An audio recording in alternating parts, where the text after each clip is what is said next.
This is your go-to podcast for the breaking news across the NFL, while breaking down how this might affect your fantasy team's success. Are you ready to be a champ? Then welcome to Fields of Fantasy.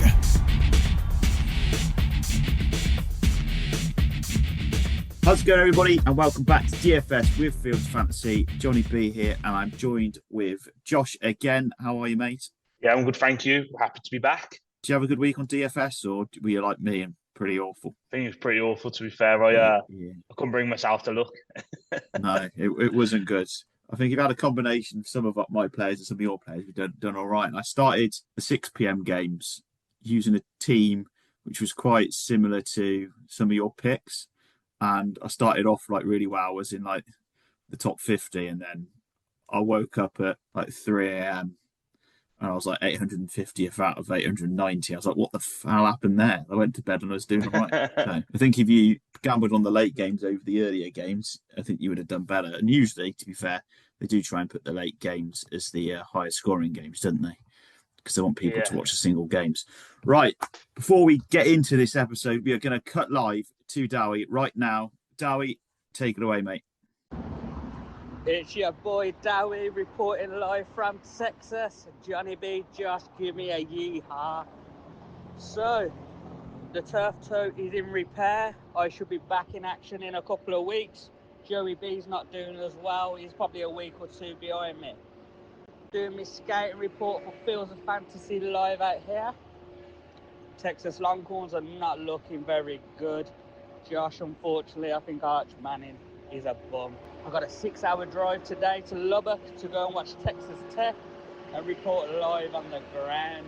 For game week 6, who do I like? How about them Cowboys? Beats the Panthers. Both teams will probably score a lot of points, concede a lot of points. So them Dak Stacks, Javonte Williams, bring it back with the Carolina Panthers. That's what I like for game week 6. Value play. I like Jacoby Myers, very good price. 2 bad teams, and there'll probably be points to be had. So I'm about to step into the car, make my way to Lubbock, Texas. Wreck 'em. Thanks very much, Dowie. It sounds like he's enjoying himself in Texas. Some great insights, live scouting over in a couple of the college games. And of course, he is definitely enjoying his 3-week break, but I'm sure he'll be loving life when he gets to be back on the podcast. Of course, he has recommended looking at the Cowboys game. Yeah, it's the best scoring game according to the bookies. 49.5 points. Panthers Cowboys, I think, the bookies are seeing that. It's 2 teams that can score points against each other because both defenses are crap, but probably mainly against that Panthers defense. It's probably a game I would fancy as well.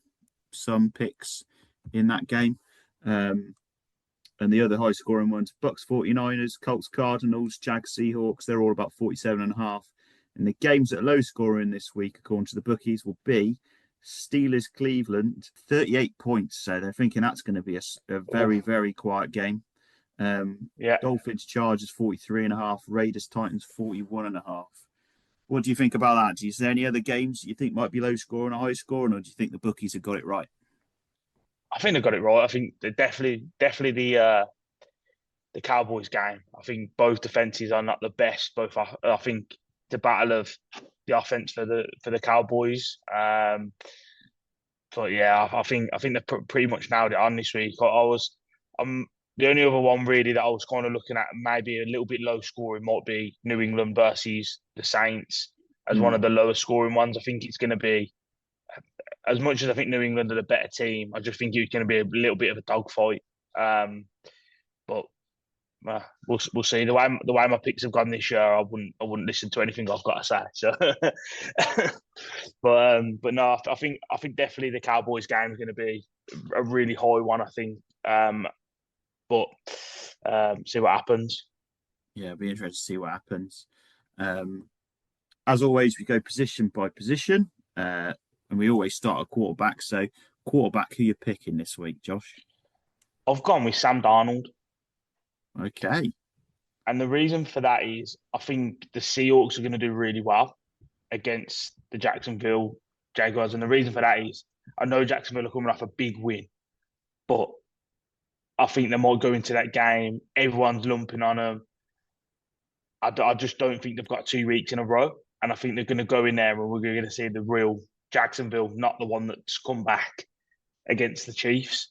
It may be a turning point for them, but I just think Sam Darnold looks pretty good at the moment. I watched bits of him on the weekend, and he's starting to get that offense ticking. He's starting to get people like Cooper Kupp.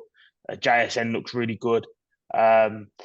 So I think they've got the 1-2 punch in the backfield. Charbonnet looks good at stepping in when Walker's not on the ball. So yeah, I'm interested to see what he can do, but I am quite impressed with Darnold. I think he's going to score some points the weekend. Yeah, I can see Seahawks keeping the Jags quite quiet. I don't think Lawrence is consistent enough to do it week in, week out either. So I can see definitely the methodology on picking Darnold. And he does use his legs as well, Darnold, when he wants to as well. So I suppose if they do pick up points and they want to run the clock, if they've got a lead, Darnold can still be a part of that as well. They do spread the love in the running game in Seattle. So yeah, I like that one actually. He wasn't even on my radar if I'm completely honest, but I quite like it. So I might actually pick him up in some of my lineups. So you've gone quite cheap, 15.3 mil. I've not gone very expensive either, to be fair. Not that, again, apart from Jackson, Lamar is probably not going to play. Prescott, Stafford, Mayfield are probably expensive ones. I've gone for Drake May. I'm going for the Pats. I think the Saints are just shoddy.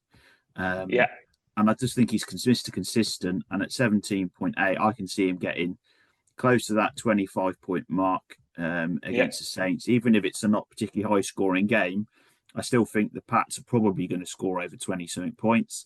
And if it is low-scoring, I think it's the Saints who are going to struggle to score any points at all. The Pats did an absolute number over the Bills last week. And obviously everybody were fancying the Bills very easily against the Pats and scoring a load of points against them. They didn't. So you think that the Pats would be able to run a number against the Saints. And you can tell that better coaching at the Pats is making a massive difference. And I do think May is Mr. Consistent. And, you know, I never thought Tom Brady was necessarily, you know, he was never the world-class elite dual threat pass and run threat that Josh Allen would be or a Lamar Jackson would be, but he was always Mr. Consistent, get the team down the field, get your points, get your touchdowns. And I think Drake May's kind of got that kind of look to him. And I think with the coach in there, I think there's a possibility that, you know, Patriots can be consistent. I don't think they're necessarily going to be Super Bowl contenders this year, but if they keep on building, I think they're one to look out for in the future. And I think May could be a consistent guy, and I think this is a week where I do fancy him. And as I say, he is 17.8, and he has had a couple of decent games this season. And I suppose it depends who you fancy stacking with him this week, but we'll get with that one later on. Yeah, I agree. I think I said to Dowie before the season started, they were one of my dark horses when we looked at the AFC. I just think I liked everything that's come out of him. I think Frank Vrabel knows the Patriots, knows their kind of culture and what they want to be and what they want to do. And from everything he heard from the camp coming out of it, Drake May's been studying the playbook. Just brought in Josh McDaniels, who, it wasn't a very good head coach, but a very good offensive coordinator who has got a quarterback who, yes, a little bit more mobile than Brady, but he's very much a pocket passer. And they've brought back the Patriots offense that worked for him for so long. They brought in old players like Julian Edelman and Gronk to work with the players about this playbook and how to get the ball to these people. You've seen it work with Hunter Henry, and he's sort of how he's played this year and other people. So I do like the pick, and he was someone that I considered. But I've gone a different avenue. Like I say, we'll see in the other picks, and you'll see why. So, but no, I do like the pick. I think definitely a great pick up there. Yeah, I think he might be quite popular, to be honest, this week. I think everybody might look at him, save a little bit of money rather than a Prescott and a Stafford. I just don't think, although I think the game matchup for like Prescott's great. I never fancy Prescott to go absolutely massive. he's not going to have Lamb. So what's the ceiling like? And I can save a little bit of money and take May. That's kind of why I went there rather than a little bit more expensive on Prescott. And even Stafford, even though he's got, Puka, he's got other assets, still doesn't, approach those 30 points anyway. So why would I? He hadn't beat 30 points, I don't think. So he's had a 27 and 25, but he hadn't beat 30. So we may as well. I just think I'll take May and I think push for him to get 25 instead. Okay, running backs. Right. So I'll go first this time. I've saved a little bit of money going off of his performance last week, and it is looking like Chuba Hubbard's not going to be available again. And I think it's hard to look past Rico Dowdle, who hit a 30-plus pointer last week, 2 rushing touchdowns. And why would you go anywhere else? If you're thinking this is going to be a high-scoring game, you've got to think that Rico Dowdle's got to be involved once again, and against a Cowboys defense which leaks points all over the field. They are the 5th worst team against running backs. They've conceded a touchdown a game to running backs, over 100 yards on average to running backs, a pass catching touchdown as well, so he may get involved in that. But I think it's hard to look past him at the price of only 10.8 million, which I'm surprised, knowing that Chuba Hubbard's probably not going to play this week, that he's still that cheap. So I feel like Fanti may have missed the pricing on this one, which may make him very popular actually.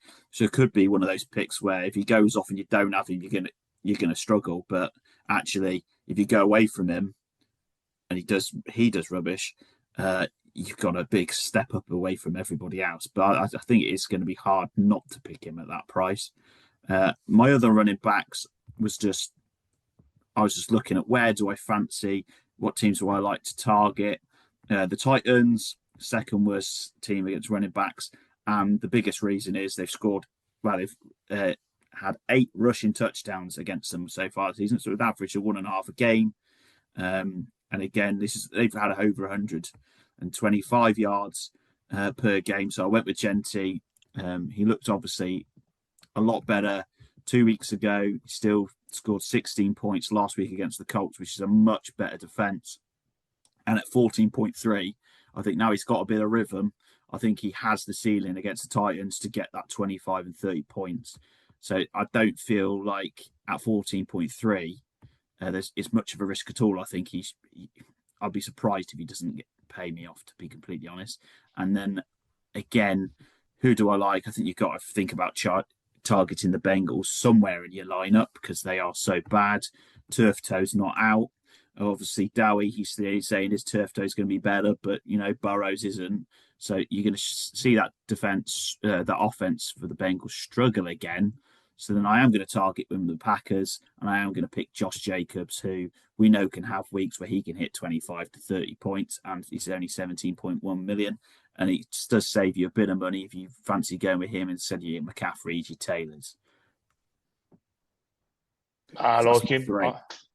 I like it. I think there's some really good picks in there. I think, like I say, you've gone with a lot of picks that I probably would have gone with myself and have actually gone with them.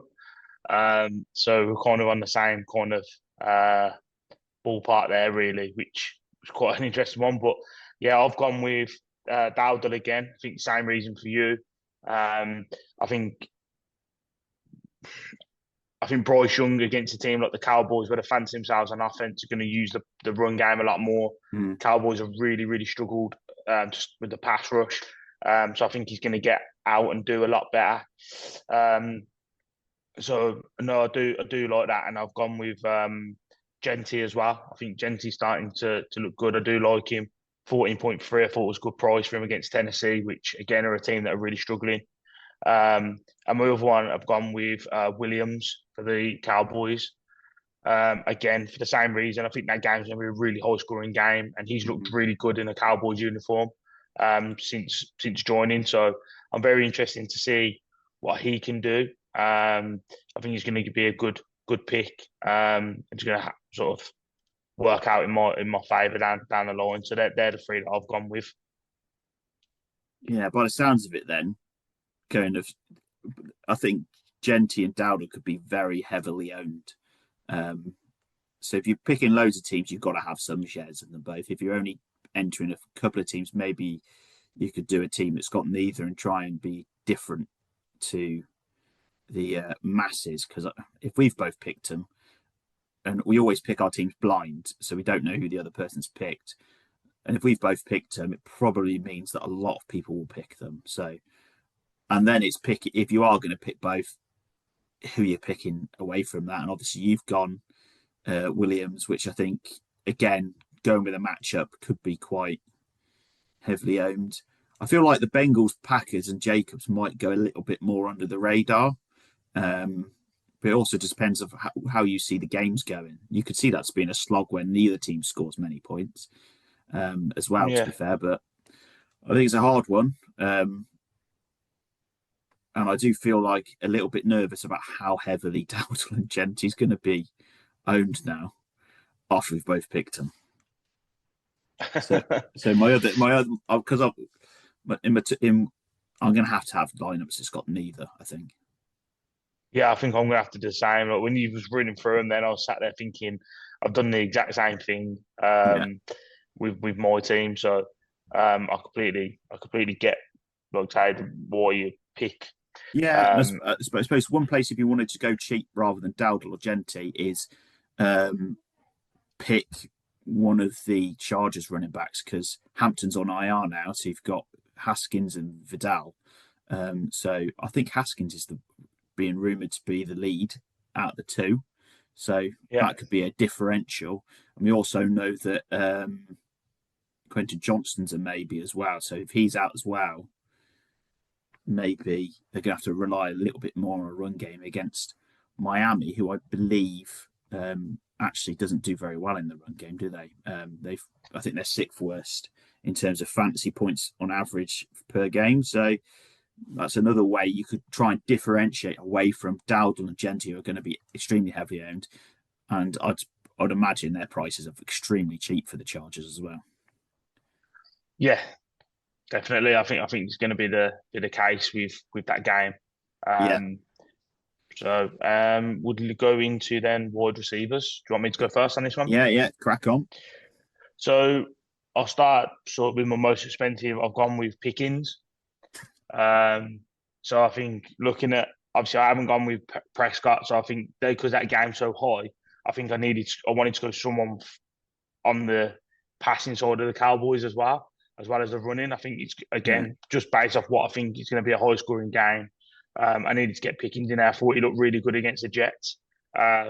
Seems to be stepping into that role while CD Lamb's kind of not around, not too sure on when he's going to be back, but I really think he stepped up into that role really well. So I'm quite impressed with him. And at 15.9 million, he's still not the most expensive wide receiver on the board.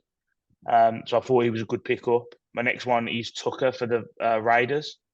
I think again they're playing against the Tennessee Titans, who secondary is not very good. They give up a lot of points. And I think again that could be another high scoring game. Both teams struggle on defense. Offenses are kind of finding their own, but I think the Raiders look good. I thought Gino looked good with some of his passes, and I think Tucker seems to be one of his favourite targets other than Bowers. So I've gone with him at 14.3. And my corner, my wild card then, which I thought I'd go with, I wasn't too sure on whether many people are picking him up, is McConkey for the Chargers. I think it's a game coming up against Miami, who defense is very, very poor.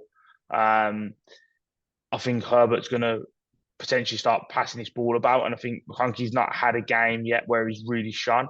So I'm hoping that this game is one where he picks up, and I thought 11.3 million, he was a bit of a steal. Especially because, and one of the reasons I've obviously gone quite high with my running backs in some price points. So I was looking for that little, hopefully, diamond in the rough, and he was one that I kept coming back to. Yeah, I can see that one. Firstly, I've got Pickens as well. I'm not even going to bother talking about him because I don't really see much point, because I think like Dowdle, I think he is going to be extremely heavily owned for obvious reasons. McConkey, I like it as well because if you don't fancy your Haskins and Vidal, I think Keenan Allen is then got to be brought into doing a lot of the short game. So then if you're going to then target the Miami secondary, McConkey is actually a very good pick because if Allen's then going to be in a lot of the short game, you then expect McConkey to be heavily involved in any of the in the longer game, I think. So actually, I quite like McConkey, and I didn't think too much about McConkey. And actually, my wide receiver I've got is Allen because I do believe whether they go with Haskins and Vidal, if you're not going with them, I think Allen's going to have to be heavily involved. And he might actually do some. He may get involved in some of the rushing work as well sometimes, whether that be like a jet sweep type play or something weird like that. So I can see that happening in this game. But I do think McConkey definitely, I would agree, actually, is an alternative to that as well. If you think Miami are particularly bad in the secondary, then you can. I think he's the guy to target, actually. So no, I quite like that. And Tucker, I was fancying him. I just didn't have the money left to be able to pick him up. And I did also think about, obviously, Dowie fancies Jacoby Myers in this game, which again is another one who I'd like at 11.9 million. He's in the similar range to McConkey. So if you're picking one or the other, I like both of them. But actually, I spent a little bit more and went with Harrison Jr. I picked him last week. He did okay, 13.8 points. But against the Colts, who, although their defense is pretty good, they do still concede touchdowns to wide receivers. They've conceded 6, 809 yards to wide receivers, and 21.2 points on average to wide receivers. So I still think Harrison can still have a good game against this Colts defense. And I think, again, they may be forced because of the Colts they may get a lead, the Colts, and I think you might get some garbage time points potentially through Murray and Harrison Jr. And although he might do crap to start with in the game, I think he might have to be brought into the game because he is the long threat. And if they are going to have to be forced to chuck it, I think he could easily get you 20 points if he has a touchdown or two at the end. So that's kind of where I've gone with my team in the wide receivers. Yeah, I don't think they'll want to be running the ball after what happened for the Cardinals last week. No, not at all. It was a shambles. I've seen the coach got $100,000 fine as well from the team for shouting at the going mad on the sideline. So you don't need that. So I reckon if they're planning anything, they're keeping it out of the running back's hands going into this week. So now again, I like the picks. I think Jacoby Myers was someone that I looked at that obviously Dowie mentioned, and but yeah, obviously I went with Tucker, but I do like the picks. I think Pickens going to be massively owned, like you say. So but similar kind of concept with both. Obviously, you've gone Allen, I've got McConkey, and we know that one of them's going to have a good game and they're going to start throwing his ball around. I think Quentin Johnson was quite high on the price point, which is what kind of put me off him as well. I looked at Quentin Johnson for them, and his price point is 15.9 million, and I just think it's quite high. That is for me. 100%. I think when you look at him versus Keenan Allen, I don't think the ceiling is much different. I think they can both hit into the 20 plus points. So if you're picking either or, I think Allen's a bit more. But you save 2.4 million, which could be your difference between, I suppose, picking a Darnold and a May, actually. Tight ends. Can you guess where I've gone?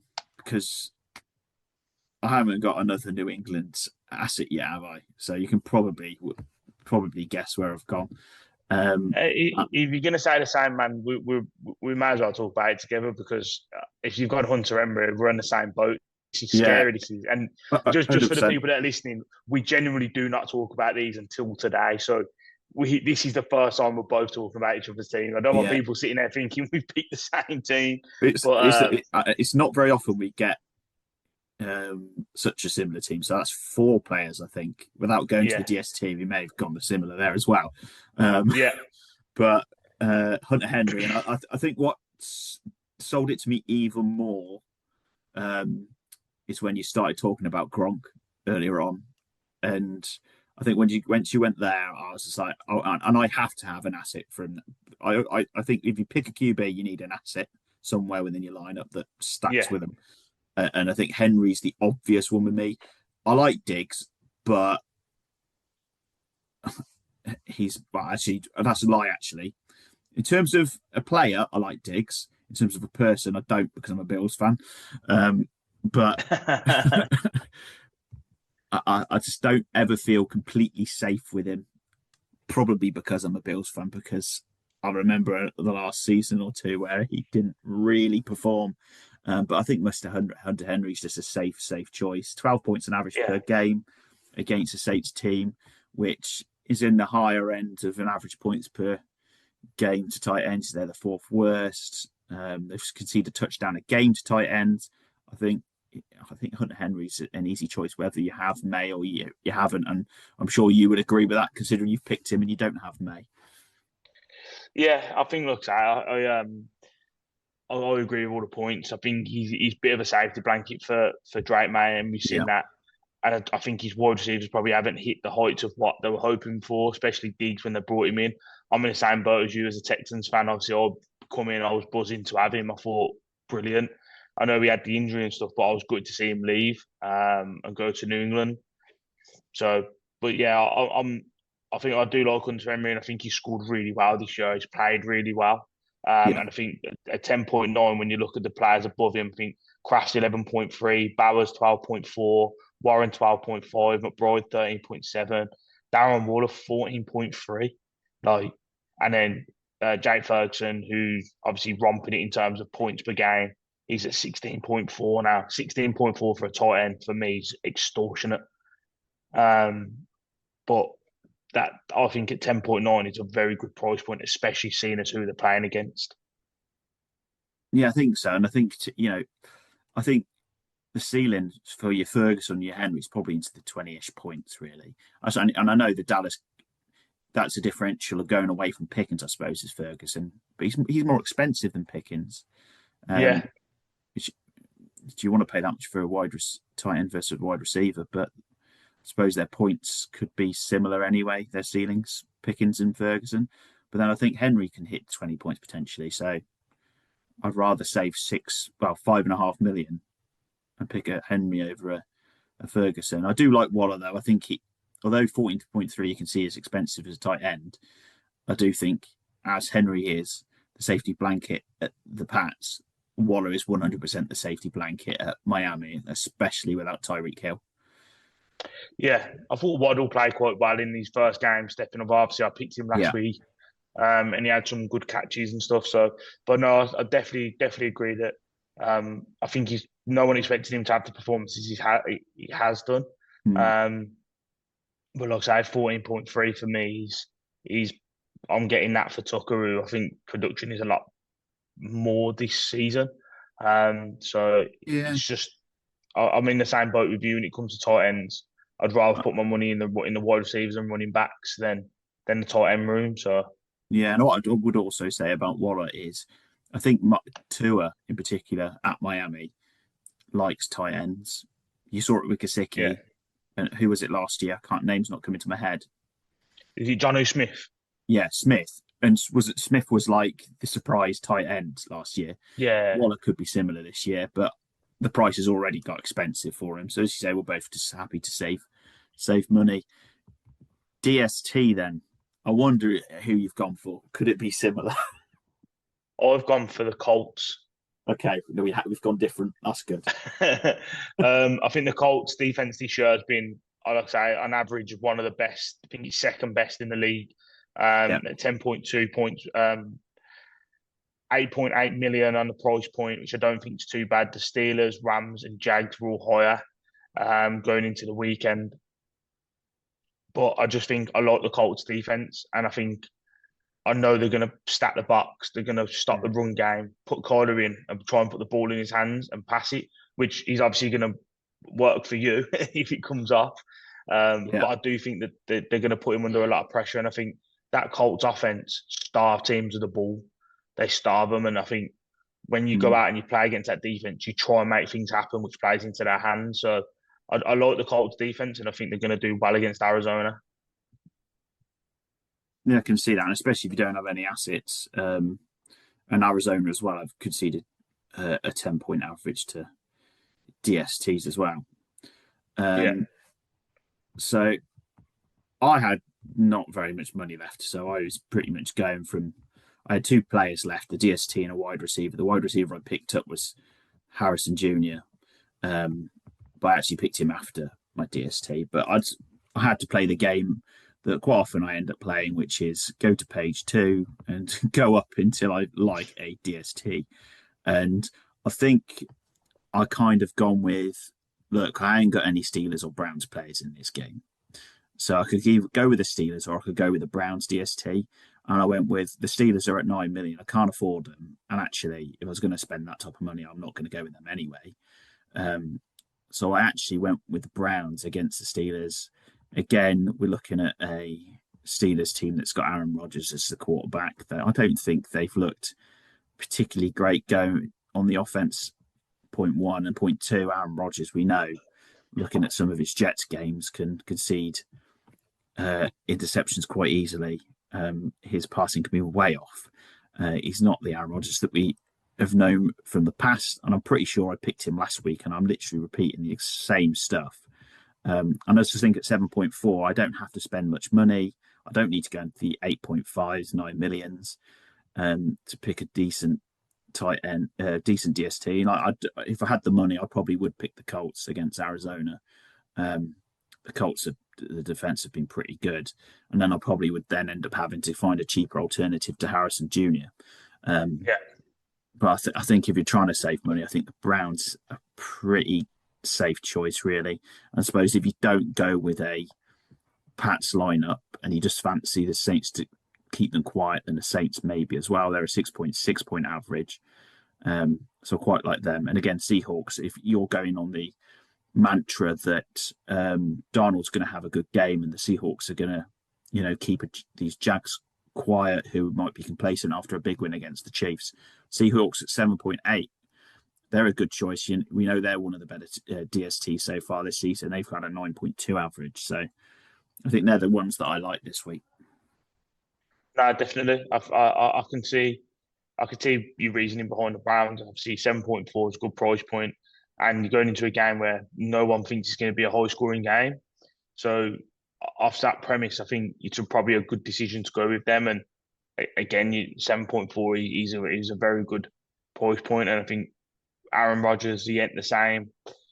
I just don't trust the Browns. I think no matter if you go into their defense or offense, there's something that they'll do to cock it up somewhere. They always do. Yeah, I mean, I can see that. And you talk about the Browns actually, and that you could easily see them giving an interception on their own 25-yard line, and then they're just giving some easy points to the Steelers.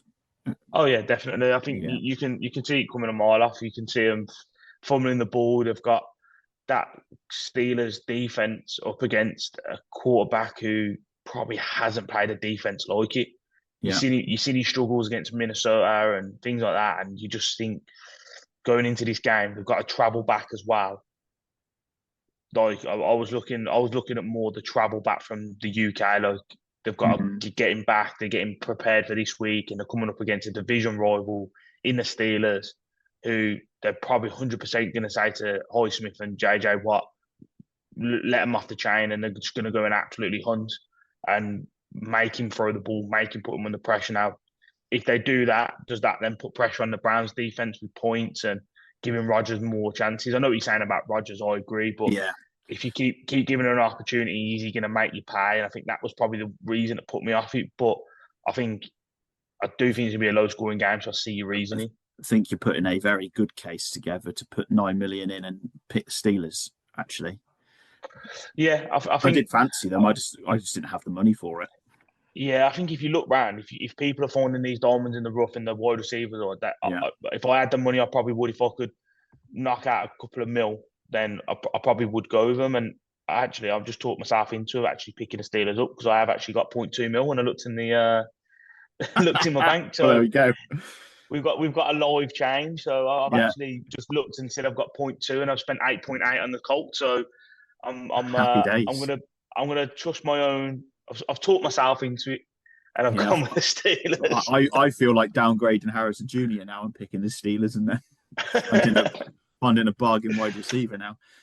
Cool. So that is all of our picks for this week. Good luck if you are playing over on Fan Team, which is our place of choice. Link is in the description. Of course, if you haven't played yet, you can use our link. You can get yourself some free tickets. So you can at least try it out before you play your own money. Of course, it is 18 plus gamblingaware.org. And of course, before we leave, we also have to shout out our Acca this week. Haven't got the boosted odds yet, but before the boosters odds, you are talking about a 6-1 odds Acca. So that is £10 on, you get 70 quid back if it comes in. And I think we all found it a little bit more tougher to pick them this week. There was less obvious ones, but of course the obvious ones were the ones that didn't come in last week, like the Bills. But Dowie has picked up the Commanders, and he has also picked up the Cowboys. I think the Cowboys is obviously one that a lot of people favour. Yeah. Plus him being in Texas, I feel like he thought he had to. Yeah, probably. And he has been. He literally sent us a picture yesterday evening of a advertising board that said, "How about them Cowboys?" which was a beer, which is a Bud Light or something beer advertisement. So yeah, he probably did feel like he had to. And then the Commanders, of course, they looked quite good last week. You've picked the Bills and the Packers, which I think again are two obvious ones, and then I was left to pick through all the hard picks. And in the end, I did go with Pats. We've spoken about them a lot on the pod this week. So I think actually now I do fancy them a bit. And I picked the Colts because I do think the Colts are a good looking team this season so far.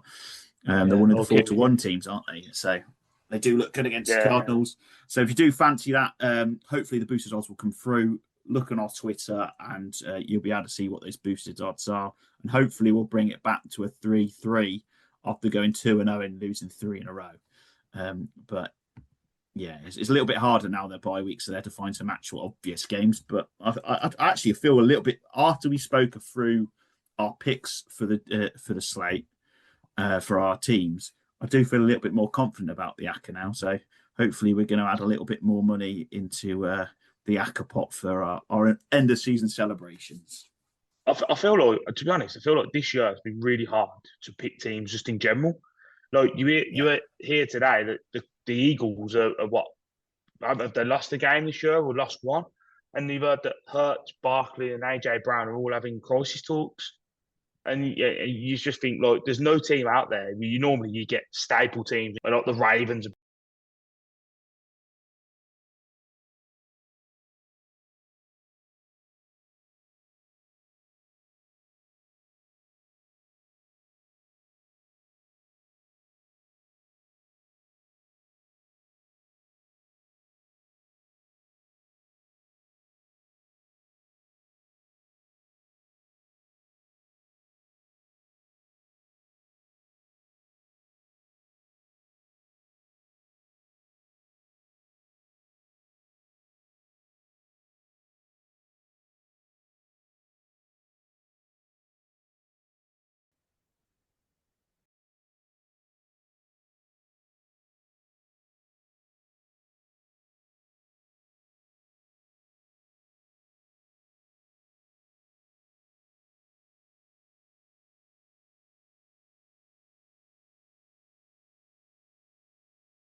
were probably one of the favourites to start the season.